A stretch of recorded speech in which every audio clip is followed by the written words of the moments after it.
बच्चों, कैसे हैं आप लोग? आशा करते हैं अच्छे से होंगे और आपकी पढ़ाई भी बहुत ही अच्छे से चल रही होगी। बच्चों, हम लोग जो कर रहे हैं वो 9th 10th क्लास का संस्कृत व्याकरण है और उसमें हम लोग हल संधि कर रहे हैं। ठीक है, इसके पहले दीर्घ संधि दीर्घ मतलब स्वर संधि हो चुकी है। अब हल संधि पे आए हैं। हल संधि में स्तोश्चुनाश्चु संधि कल हमने देख लिया था, उसके अभ्यास को भी कर चुके थे। और आज जो हम लोग करेंगे वो है इष्टत्व संधि। ठीक, इष्टत्व संधि स्तोश्चुनाश्चु और इष्टुनाष्टु, ये दोनों संधियाँ लगभग एक जैसी हैं। बस अंतर कहाँ पे आता है? तालव्य श और मूर्धन्य श में। ठीक है, तालव्य श और मूर्धन्य श में अंतर आता है। तालव्य श ये स्तोश्चुनाश्चु में लगता है और मूर्धन्य श ये इष्टुनाष्टु में लगता है। बस, तो ये संधि आपको समझने में ज़्यादा इजी होगी जब आपने स्तोश्चुनाश्चु संधि को समझ लिया है तो चलिए। और हमेशा मैं इस संधियों के नाम हमेशा बोलती रहती हूँ इस वजह से, ताकि आपके दिमाग में फिट हो जाए। और आप भी बोलते रहिए। ये सूत्र आपके दिमाग में हमेशा होने चाहिए। जहाँ भी च्युत संधि की बात आए तो आप स्तोश्चुनाश्चु संधि शब्द को देखते ही आप संधि को पहचान जाइए। ऐसा जो है प्रैक्टिस करना है, ऐसा अभ्यास करना है कि आप शब्दों को देख के ही संधि पहचान जाइए कि अरे हाँ, इसमें तो ये संधि लगी हुई है। ठीक है, तो चलिए हम लोग करते हैं इष्टुत्व संधि। इष्टुत्व संधि में इष्टुनाष्टु सॉरी इष्टुनाष्टु। अब कल हमने जो देखा था स्तोश्चुनाश्चु सूत्र, उसी तरह से सेम इष्टुनाष्टु सूत्र है। इसका हम विच्छेद कर दें तो जानते हैं क्या मिलता है? इष्टुना और स्टु, इष्टुना और इष्टुः। इसमें क्या चीज़ नहीं है? स्तोश्चुनाश्चु में स्तोश्चुनाश्चु सूत्र जो था आपका इष्टुना और स्चु, यही सूत्र था आपका। ठीक, तो स्तोश्चुनाश्चु सूत्र में ये तो था। बस ये तो है ही, और इसमें भी इष्टुनाष्टु है, बस इस्तो नहीं है। ठीक है, तो आप ये इस्तो को चूँकि इष्टुनाष्टु सूत्र जो है वो इष्टुनाष्टु सूत्र के बाद वाला सूत्र है। ठीक, तो आप इसमें से इस्तो को ले लीजिए। ठीक, ये समझ जाइए कि आपके इसमें इस्तो लगा हुआ है। इस्तो का मतलब आप समझ रहे हैं ना? इस्तो का मतलब होता है सकार और त वर्ग। सकार और त वर्ग। तो इष्टुनाष्टु में कौन सी विभक्ति है? इस तरह समझते हैं कि इष्टुनाष्टु में तृतीया विभक्ति है और इष्टु में प्रथमा विभक्ति है। इष्टु में प्रथमा विभक्ति है। तो हमने आपसे कहा था कि जिसमें प्रथमा होती है वही शब्द होता है। जिसमें प्रथमा होगी वही शब्द होगा। इष्टुनाष्टु तृतीया विभक्ति है, ये परि होगा, बाद में होगा। और इस्तोह में क्या है? षष्ठी है। और पाणिनि महोदय का कहना है कि यदि षष्ठी जहाँ आएगी तो उसका मतलब आप के स्थान पर लीजिएगा, के स्थान पर। ठीक, तो इस्तो चूँकि इसमें नहीं है, लेकिन फिर भी हम पहले वाले सूत्र से इस्तो को ले लेते हैं। तो कह रहे हैं कि सकार और त वर्ग के बाद में ये सकार या त वर्ग के स्थान पर इष्टु हो जाए। इष्टु मतलब होता है कि श मूर्धन्य श और ट वर्ग हो जाए। मूर्धन्य श और क्या हो जाए? ट वर्ग हो जाए। किसके स्थान पर? सकार और त वर्ग के स्थान पर। जब शकार, इसका मतलब भी तो यही हुआ ना, शकार मूर्धन्य श और ट वर्ग परे हो तो, बाद में हो तो, ये इसकी परिभाषा है। ठीक है, तो देखिए स अथवा त वर्ग के योग में के योग में, योग मतलब जोड़ना, जुड़ गया है इसमें, तो जो है जुड़ गया है, दिख नहीं रहा है, लेकिन हम इसकी परिभाषा में इसको जब करेंगे तो उसको जोड़ लिए हैं। ठीक, पाणिनि महोदय एक चीज़ ऐसे ही किए हैं कि पहले जो सूत्र दे दिए उसमें से कुछ शब्दों को आगे वाले सूत्र में जोड़ लिए हैं, लेकिन उस शब्द की व्याख्या इस सूत्र में नहीं, मतलब उस मेंशन उस सूत्र में नहीं किए हैं। जैसे स्टोनास्टो में इस तो नहीं लिखे हैं। क्यों? क्योंकि वो पहले वाले सूत्र से ले लिया गया है। ठीक है। तो इसमें क्या कह रहा है, स अथवा त वर्ग त थ द ध न के योग में श अथवा ट वर्ग, अथवा का मतलब होता है या, तो मूर्धन्य श और ट वर्ग के आने पर स का श तथा त वर्ग के स्थान पर ट वर्ग हो जाता है। ठीक है। तो जैसे कह रहा है, इस तरह से परिभाषा को एक तरह से और समझ सकते हैं कि हम जैसे तो चुनाचू में समझे थे कि ये आपका दंती सा, हाँ थोड़ा सा और ऐसे कर लेते हैं। जैसे कि ये आपका हो गया दंत सा। ठीक, फिर हो गया आपका त थ द ध। अब न कहाँ जाएगा, न हम यहाँ लिख देते हैं, न त थ द ध न, ये है। तो अब इनके स्थान पर क्या हो जाएगा, स के स्थान पर हो जाएगा मूर्धन्य श, त के स्थान पर हो जाएगा त थ द ध न है ना, त के स्थान पर हो जाएगा थ। ये सब हलंत वाले हैं। त के स्थान पर क्या हो जाएगा,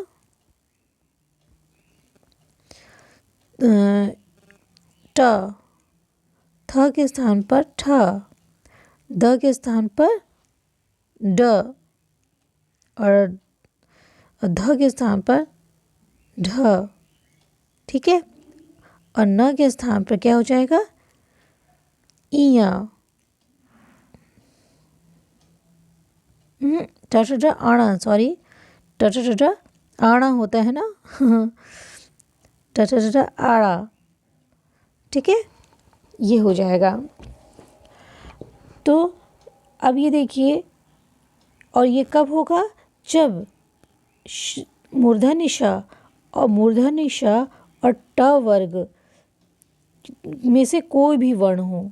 ठीक, मूर्धन्य श और ट वर्ग में से, इसके बाद में इन्हीं वर्गों में से होना चाहिए। ठीक, और कोई भी वर्ण आ जाए तो यहाँ पे स का मूर्धन्य, दंती स का मूर्धन्य श, त वर्ग ड ट में, थ ठ में, द ड में, ध ढ में और न अण में बदल जाता है। ठीक है। देखिए, जैसे रामस टीकते में क्या आया है, दंती स प्लस ट वर्ग। ठीक है, दंती स और प्लस ट वर्ग। हम ट के नीचे हलंत इसलिए किए हैं क्योंकि खाली ट लिखे हैं, ट में ई की मात्रा लगी है ना। हाँ, तो इस वजह से ई की मात्रा न लगा के हमने ट लिख दिया है। और ट में हलंत लगा दिए, ये नहीं टर्म, तो स प्लस ट आया है ना, स और प्लस ट। तो अब किसके स्थान पर क्या परिवर्तित होगा, तो दंती स के स्थान पर क्या हो जाएगा, मूर्धन्य श। क्यों हो जाएगा, क्योंकि ट वर्ग परे है।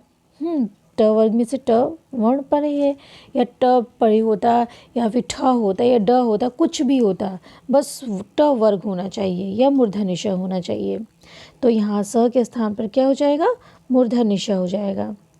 हाँ, तो कर देते हैं मूर्धन्य श। मूर्धन्य श हो गया। तब बना क्या, रामश टीकते, रामश टीकते। ठीक है, रामश टीकते। अब ये देखिए, मत टीका, दूसरा देखिए मत टीका, तो क्या आ गया है, त प्लस ट। क्या बन गया, त के स्थान पे क्या आ जाएगा, ट आ जाएगा। क्रमशः वही वर्ण आते हैं ना, तो त के स्थान पर ट आ गया। तो कौन क्या बन गया, म टी। या तो आप ऐसे लिखिए जैसे इसमें दिया हुआ है, आधा ट करके ट के नीचे हलंत लगा दिए, या तो आप ऐसे लिख सकते हैं, ट के नीचे एक और ट लिख करके, ये दोनों ही सही है। ठीक है। फिर तीसरा देखिए, उद रामषष्ठः। रामषष्ठः, राम छठा है, रामस ये स प्लस श मूर्धन्य श, तो स के स्थान पे क्या हो जाएगा, मूर्धन्य श।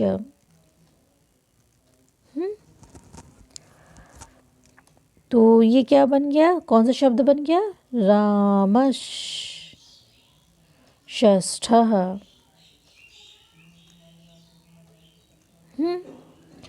उड उद्डयनम, द प्लस ड, द प्लस ड, या फिर से लिखते हैं, द प्लस ड, तो द के स्थान पे क्या आ जाएगा, ड आ जाएगा। तो क्या बन जाएगा, उड्डयनम। अब क्या है, तत्टीका, तत्टीका, त प्लस ट, तो त के स्थान पे क्या आ जाएगा, ट, तो बन जाएगा आपका तट्टीका। कृषि धन्ना, कृष धन्ना, ये क्या, ये यहाँ पे क्या है, मूर्धन्य श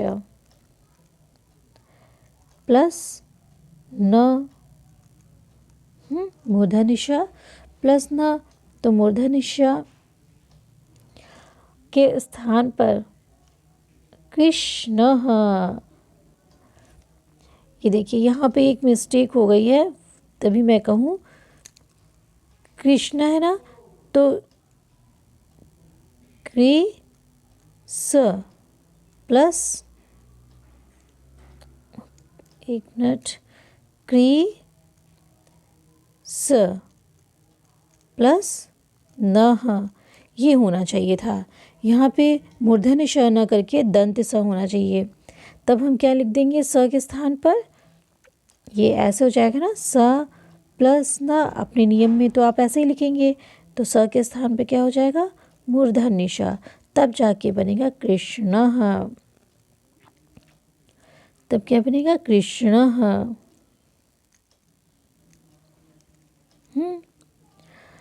अब देखिए इसका अभ्यास देखिए, उदाहरण सहित सूत्र की व्याख्या करिए। तो सूत्र की व्याख्या आप ज़रूर करिए, और पहले सूत्र की व्याख्या करिए, ऐसे आप अपनी कॉपी पर लिखेंगे, सूत्र की व्याख्या, स्टोनास्टो सूत्र की व्याख्या। ठीक है, स्टोनास्टो सूत्र की व्याख्या। तो ये लिखने के बाद आप पूरा सूत्र की व्याख्या करिए कि इष्टुना में तृतीया विभक्ति है, हाँ, इष्टुना में तृतीया विभक्ति है, इष्टु में प्रथमा विभक्ति है, ये इतना बताइए। फिर उसके बाद बताइए कि सकार या त वर्ग के स्थान पर मूर्धन्य षकार और ट वर्ग हो जाएगा जब मूर्धन्य षकार और ट वर्ग परे होगा। इतना कहने के बाद आप उदाहरण दे दीजिए, हो गया आपकी उदाहरण सहित सूत्र की व्याख्या। इतना तो आपको स्वतः करना पड़ेगा, लिखना पड़ेगा। निम्नलिखित शब्दों में संधि विच्छेद कीजिए तथा संधि का नामोल्लेख कीजिए। तो नामोल्लेख करिए, दृष्टः, दृष्टः बना है, तो कैसे बना है, आप ऐसे ही लिखेंगे जैसे हमने आपको पहले बताया था कि कॉपी पे लिखने का तरीका यही होता है कि पहले आप लिखिए शब्द, फिर विच्छेद, फिर संधि का नाम, विच्छेद, फिर नियम, संधि नाम।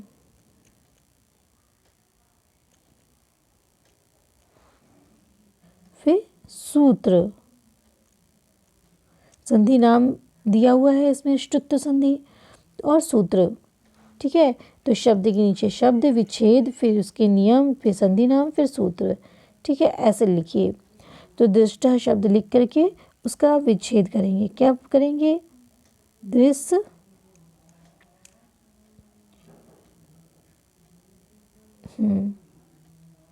देखिए, दृश्य, ये हो गया,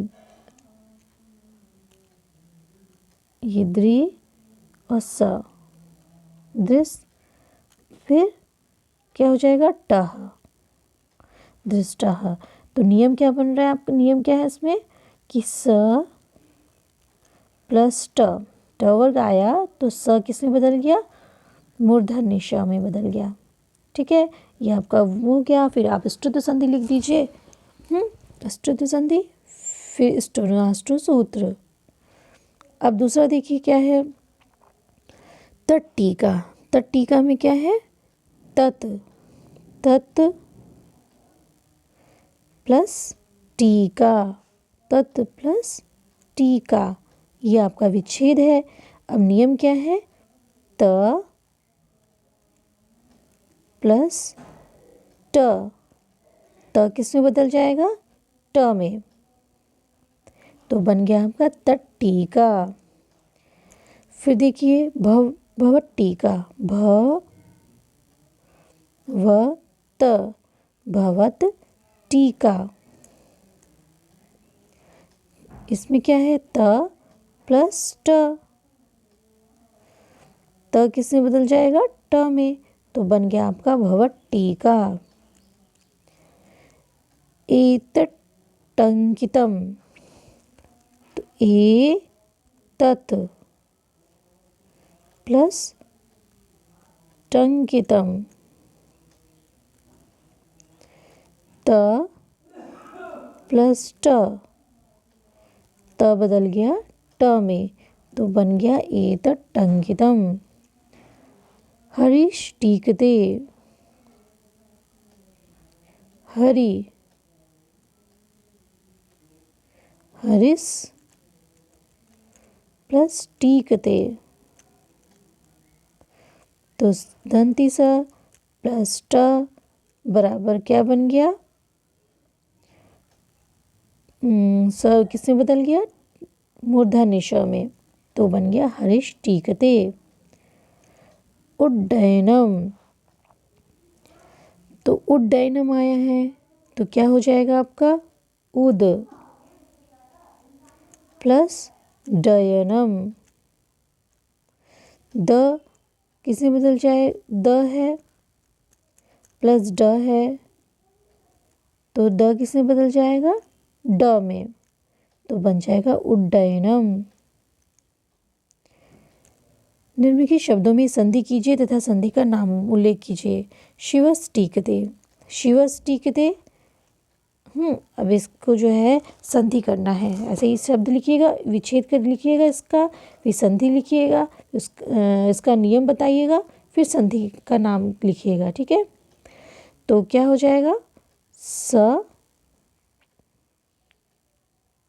प्लस ट, तो स किससे बदल गया है? मूर्धन्य ष में, बन गया आपका शिवस। टीकते, अब ये जो है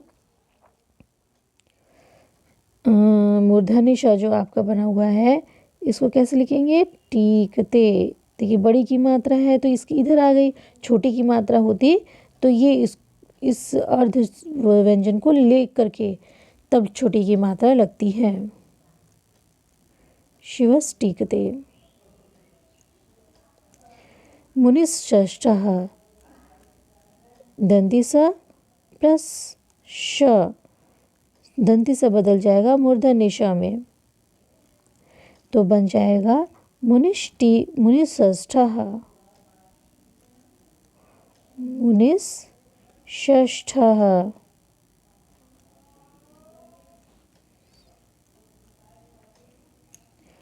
रामश्रेष्ठः, तो स प्लस श स बदल जाएगा मूर्धन्य श में, तो बन जाएगा रामश् षष्ठः इष्टतमः इस प्लस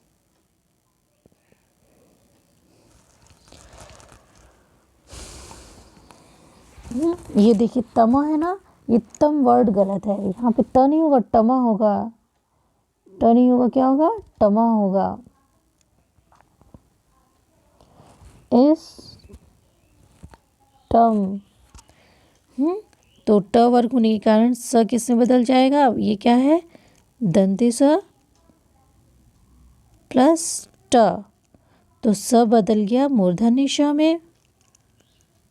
ठीक, तो क्या बन गया इष्टम।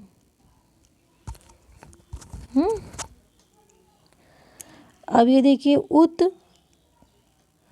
टीयते, त प्लस डीयते, डीय पूरा शब्द ना लिख करके सिर्फ वर्ण को लिखते हैं, क्योंकि यहाँ पे तो वर्ड दिया ही हुआ है ना, यहाँ पे त के स्थान पे ट कर दीजिएगा, तो त प्लस ड,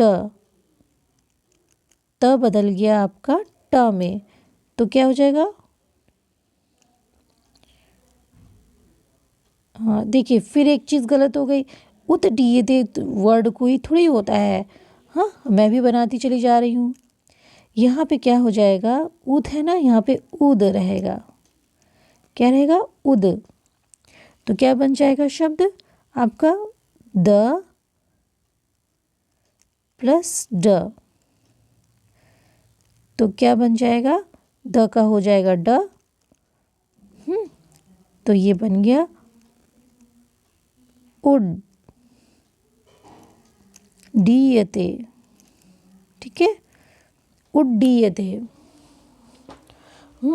उड़ने पे, उड़ने का अर्थ होता है, तो उड्डीयते होगा, उड्डीयते नहीं होगा तो गलत हो जाएगा ना, उट्टीयते टकार आ जाएगा, तो वो गलत हो जाएगा, यहाँ पे द रहेगा।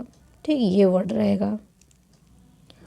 ठीक, अब मेरे ख्याल से कोई है, हाँ एक प्रश्न और है आपका, देख लेते हैं। निम्न में शुद्ध वाक्य पर सही का चिन्ह लगाइए। ड ट वर्ग का तीसरा वर्ण है, क्या कह रहा है, ड ट वर्ग का, ड जो है ट वर्ग का तीसरा वर्ण है, बिल्कुल सही है, ट ठ ड ड, आप करके देख लीजिए, ट ठ ड तीसरा वर्ण है। मद टीका, मद प्लस टीका, मद टीका होता है, मद प्लस टीका, मद टीका कैसे हो जाएगा, मद प्लस यदि मद टीका होगा, ये यहाँ पे मद प्लस टीका दकार के स्थान पे ट आ जाएगा ना, ये त के स्थान पे ट आ जाएगा, ये द गलत है। ठीक है, तो मद टीका होगा ना कि मद टीका, ये गलत हो गया। सतजन जनः, सज्जनः, सतजन जनः सज्जनः, ये भी गलत है, ये भी गलत है, यहाँ पे सतजन जनः नहीं, सज्जनः नहीं होता है, होता तो सही है सज्जनः ही होता है, लेकिन यहाँ पे द होना चाहिए, तो इस चुनाश्चु सूत्र से दकार को क्या हो जाता, जकार हो जाता। ठीक, लेकिन एक देखा जाए तो ये वर्ड भी सही है, हाँ तकार को दकार हुआ है, तब जाके के दकार को क्या हुआ है, जकार ज हुआ है, द को ज हुआ है, द को ज होता है, द को ज होता है च से स्तुश्चुनासु सूत्र से। ठीक है, लेकिन त को द हुआ है पहले, उसके बाद द को ज हुआ है, लेकिन जो है यहाँ पे यदि इस सद प्लस जना करके डायरेक्ट हम सज्जना कर देंगे तो ये गलत हो जाएगा ना, यहाँ पे सद प्लस जना रहेगा तब जाके सज्जना पड़ेगा। ठीक, तो इस वजह से ये गलत हो जाएगा। तमस धन चिनोती, रामस, तमस नहीं है, ये रामस है, इसमें ढेर सारे पेन के वो आ गए। रामस, रामस धन चिनोती, रामस चिनोती, ये सही है। इस तो चुनाचु सूत्र से हुआ है। धनुष धन टंकारा, धनुष धन टंकारा। अब इसमें क्या हुआ है, ये देखिए यहाँ पे ये अर्ध है और ये क्या कर दिया, ये पूर्ण कर दिया है, तो ये भी गलत हो गया ना, ये वर्ड भी गलत हो गया। ये जो है ऐसे है, धनुष टंकारः। तो आपका धनुष स एक तो दंती स में आता, दंत स में आता, फिर उसके बाद धनुष टंकारः बनता, तो ये वर्ड क्या हो गया, गलत हो गया। तो सही सही क्या है, ये सही है, ड ट ट का तीसरा वर्ण है, ये सही है। सज्जना आपका गलत हो जाएगा, सिर्फ द त के स्थान पे द होता तब जो है जाकर के सज्जना आपका ठीक हो जाता, वैसे ये गलत हो गया। रामस चिनोती सही है, बट टीका भी गलत है। अच्छा, तो हो गया ये आपका स्टोनास्टो, स्टोनास्टो सूत्र। एक मिनट पीछे, हाँ, ये स्टोनास्टो संधि आपकी कंप्लीट हो गई, स्टोनास्टो हो गई, स्टोनास्टो हो गई। अब हम जो पढ़ेंगे वो है जशत्व संधि, ठीक है। तो जशत्व संधि हम लोग पढ़ेंगे अगले वीडियो में, और इसको अच्छे से समझेंगे, बहुत ही महत्वपूर्ण है। और इसमें आप झल प्रत्याहार में, जश प्रत्याहार में कितने वर्ण आते हैं ये भी देखेंगे हम लोग, ठीक है। तो ये वीडियो आपको कैसा लगा आप ज़रूर बताइएगा, और अच्छा लगा हो तो लाइक कर दीजिए और सब्सक्राइब कर दीजिए अभी तक यदि आपने नहीं किया हो, तो अपने दोस्तों को शेयर ज़रूर करिएगा, ठीक है, ताकि वो भी पढ़ सकें। और फिर मिलते हैं अगले वीडियो में।